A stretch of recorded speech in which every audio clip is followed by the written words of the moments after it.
The Bible reading for today comes from John chapter 21. We will be starting at verse 1. Afterwards, Jesus appeared again to his disciples by the Sea of Galilee. It happened this way. Simon Peter, Thomas, also known as Didymus, Nathanael from Cana in Galilee, the sons of Zebedee, and 2 other disciples were together. "I'm going out to fish," Simon Peter told them, and they said, "We'll go with you." So they went out and got into the boat, but that night they caught nothing. Early in the morning, Jesus stood on the shore, but the disciples did not realize that it was Jesus. He called out to them, "Friends, haven't you any fish?" "No," they answered. He said, "Throw your net on the right side of the boat and you will find some." When they did, they were unable to haul the net in because of the large number of fish. Then the disciple whom Jesus loved said to Peter, "It is the Lord." As soon as Simon Peter heard him say, "It is the Lord," he wrapped his outer garment around him, for he had taken it off, and jumped into the water. The other disciples followed in the boat, towing the net full of fish, for they were not far from the shore, about 100 yards. When they landed, they saw a fire of burning coals there with some fish on it and some bread. Jesus said to them, "Bring some of the fish you have just caught." So Simon Peter climbed back into the boat and dragged the net ashore. It was full of large fish, 153, but even with so many, the net was not torn. Jesus said to them, "Come and have breakfast." None of the disciples dared ask him, "Who are you?" They knew it was the Lord. Jesus came, took the bread and gave it to them, and did the same with the fish. This was now the 3rd time Jesus appeared to his disciples after he was raised from the dead. So very early on in Jesus' ministry, it was very closely associated with boats. Jesus was on the Sea of Galilee, standing on the beach and teaching the people, but the crowds were so great that he needed more space. He said to Simon Peter and James and John, "Can I get into your boat? And if you put out a little way from the shore, I'll keep teaching the people." That's what they did. At the end of that, Jesus said, "Put out into the deeper water and throw out your nets. We'll catch some fish." They said, "Well, Jesus, we've been fishing all night. We've caught nothing. But if you say." So they put out into the deeper water and put out their nets, and sure enough, they caught so many fish they couldn't even get them into the boat. They had to call another boat to assist and help them. Fast forward then 3 years, and we've been through the cross and Jesus' resurrection. It's now a couple of weeks after Jesus' resurrection. The disciples have already seen him in the upper room, but we come once again to the Sea of Galilee. And at the Sea of Galilee, what are they doing other than fishing? Well, they were fishermen. They went out at night. Peter had said, "Can't sit around here doing nothing. Let's go fishing." So fishing they went. They fished all night and they caught nothing. Early in the morning, just at the break of dawn, there was a man standing on the beach and he called out to them. He said, "Haven't you caught anything? Throw your nets on the right side of the boat." They complied, and immediately a massive catch of fish, so great that they couldn't load it into the boat. Well, John twigged pretty quickly as to who this actually was, and he leaned across to Peter and said, "It is the Lord." And Peter immediately jumped out of the boat.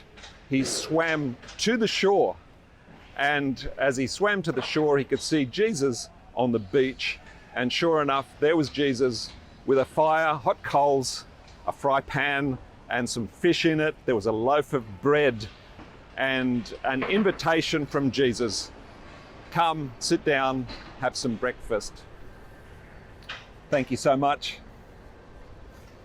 Well, Jesus offered the disciples their breakfast.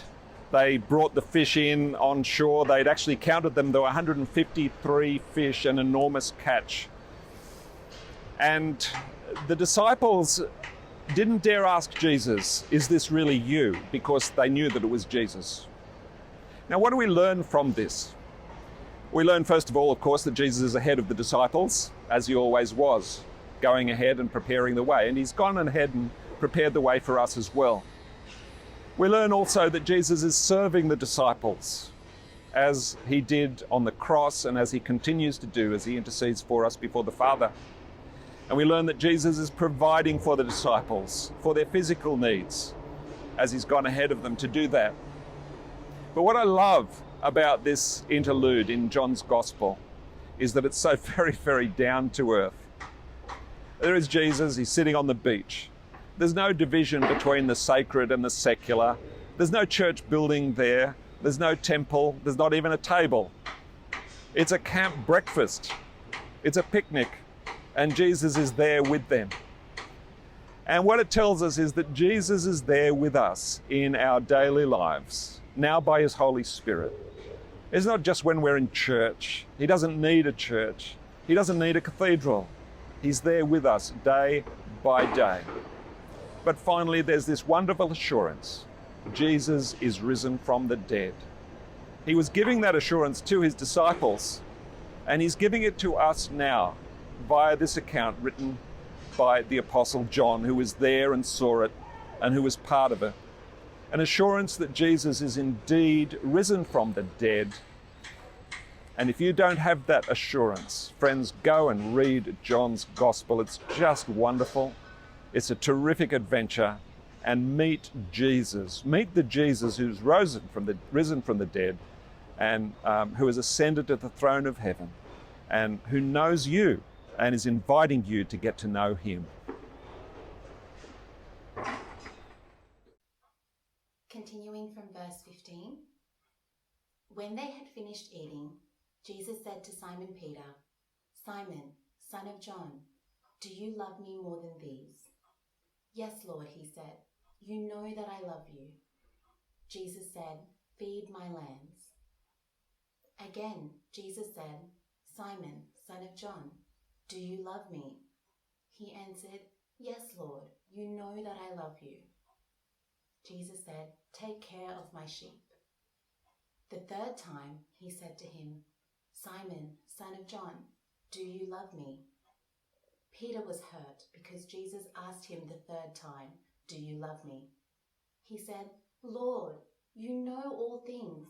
You know that I love you." Jesus said, "Feed my sheep."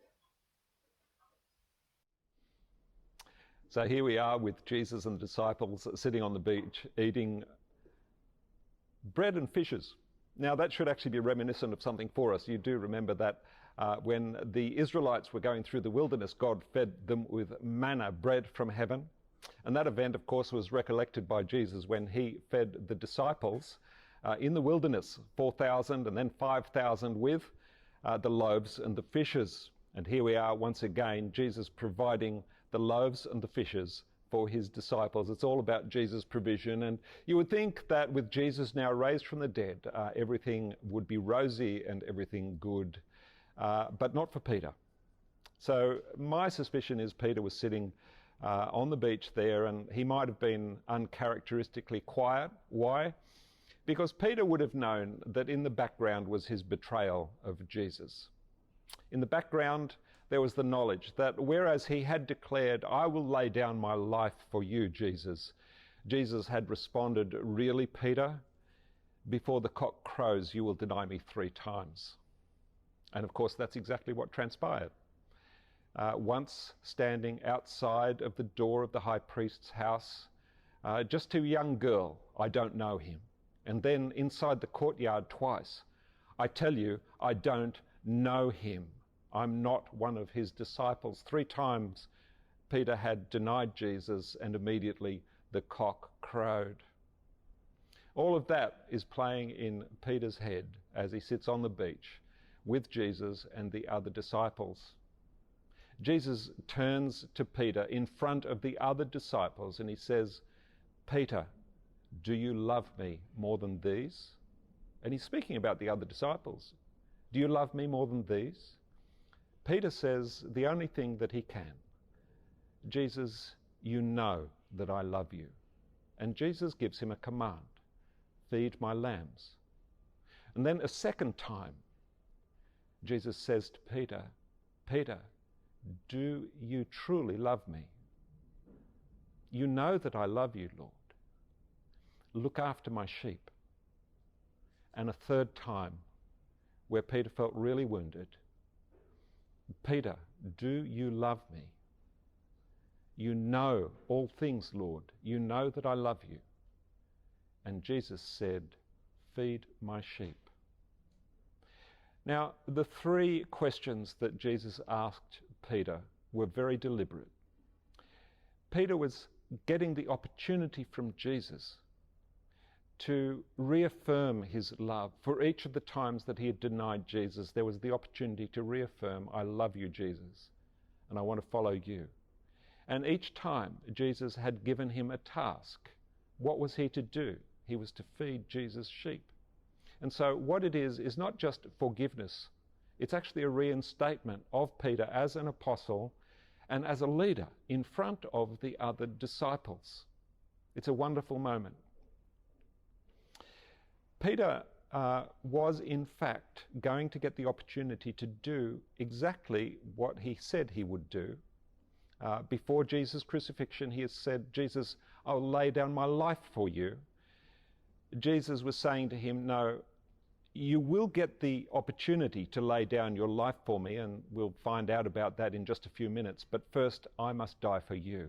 And that's the way it had to transpire. So what do we learn? Well, the first thing we learn is something that is so important for all of us, and that is that as long as we love and trust in Jesus, failure is never final. We all make mistakes. We all fail. We all fall short. And Jesus is always there, ready to forgive us and to reinstate us. And Jesus had a task for Peter to do. He was reinstated for that task. And so also we have the good works which Jesus has prepared in advance for us to do. And Jesus is always there, willing to forgive us, to reinstate us, and to reappoint us to the task and the work that he has prepared in advance for us to do. And the second thing is that you notice Jesus said, feed my sheep. Brothers and sisters, we are Jesus' flock. He is caring for us and looking after us. Years later, Peter was writing to the elders of the church, and he said, serve as overseers, not because you must, but because you are willing. And when the chief shepherd appears, we will share together with his glory. And this is still the case today. Brothers and sisters, ultimately we are Jesus' flock. He is our great shepherd. And yes, he's appointed shepherds to oversee his flock in this age. But ultimately we belong to him. And this is our great assurance. He is our forgiving and wonderful Lord. Follow him. Continuing from verse 18. Very truly I tell you, when you were younger, you dressed yourself and went where you wanted.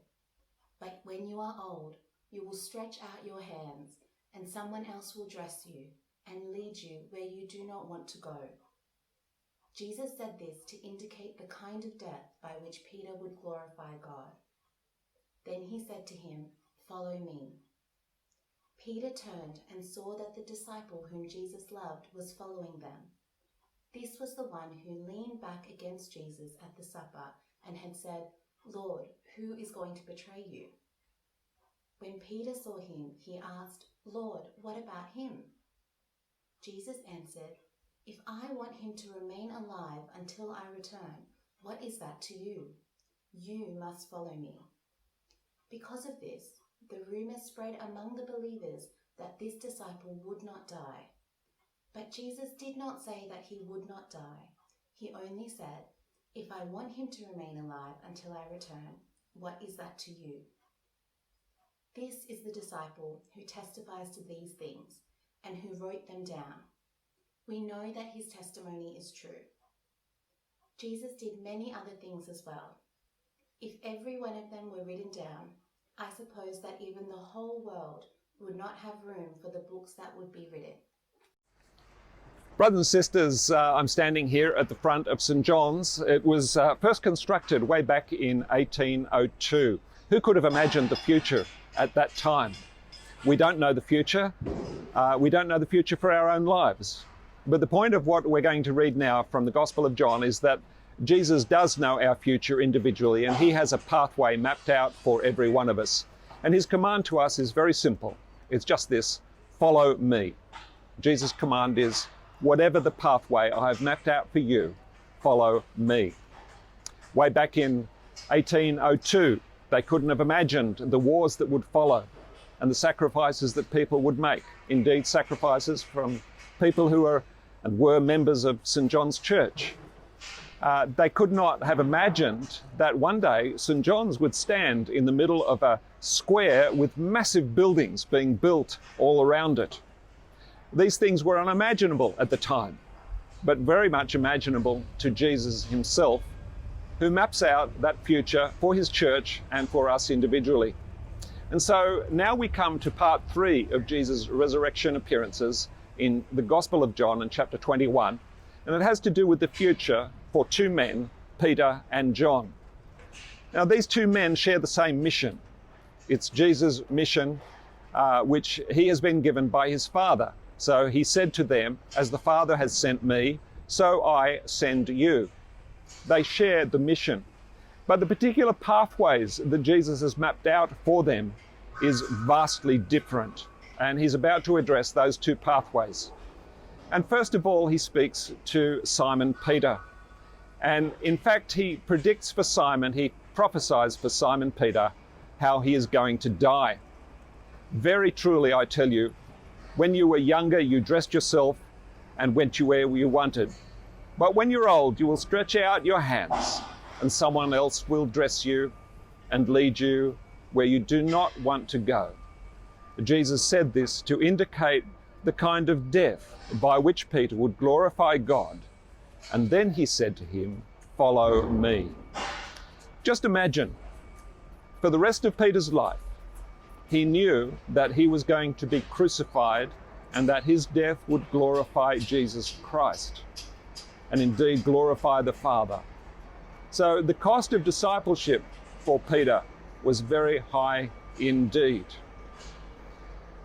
As they were discussing this, they were walking along the beach. How do we know? Because Peter turned and saw that John was following them. And Peter asked Jesus, well, what about him? It may well have been concern for John, to whom he was very, very close indeed. What was going to happen to John? And Jesus' answer was a little bit surprising. What is it to you if I want him, that is John, to remain until I return? Now, John is very careful to point out that Jesus didn't say that John would remain until Jesus returned. Jesus' point is, Peter, it's up to me. I map out the pathway of your life and John's life. And so John was to live a long life, and indeed that was exactly what happened.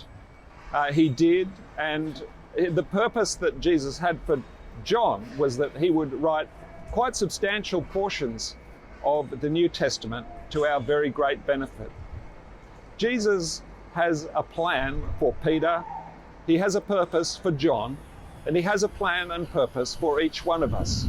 Indeed, in Ephesians, the Apostle Paul says he has prepared in advance the good works that he has for us to do. So, brothers and sisters, what do we learn from this? We all share in the same mission. It's a mission which is given by Jesus to all his disciples. As the Father has sent me, so I am sending you. And the mission is to proclaim the gospel by which people can find forgiveness. We look around us in this city of Parramatta and people are desperate for the hope of the risen Christ, and they don't even know it. Our mission here at St John's, in the heart of this wonderful city, is to see people transformed by that hope as they hear the message of the gospel. And we share in that together.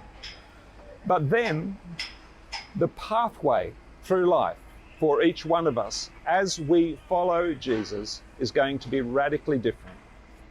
For some, it will mean missionary service. For others, it will mean staying at home and raising children who are disciples of Jesus Christ. For some, it will mean a conversion early on in the home of Christian parents, people who have known Jesus Christ and can't remember a time where they haven't. For others, perhaps a conversion to Jesus wonderfully late in life, with friends and family wondering what just happened. And for some, it may mean theological college and proclaiming the gospel in a church. This has been my road. But for many, it is going to mean representing Christ in our workplace or at home or wherever we might be. These are the different pathways and many, many more that Jesus maps out for us. And his command in each one of our pathways is simply this: brothers and sisters, follow me, said Jesus. Follow Jesus, whatever the pathway might be for you. This is his commandment.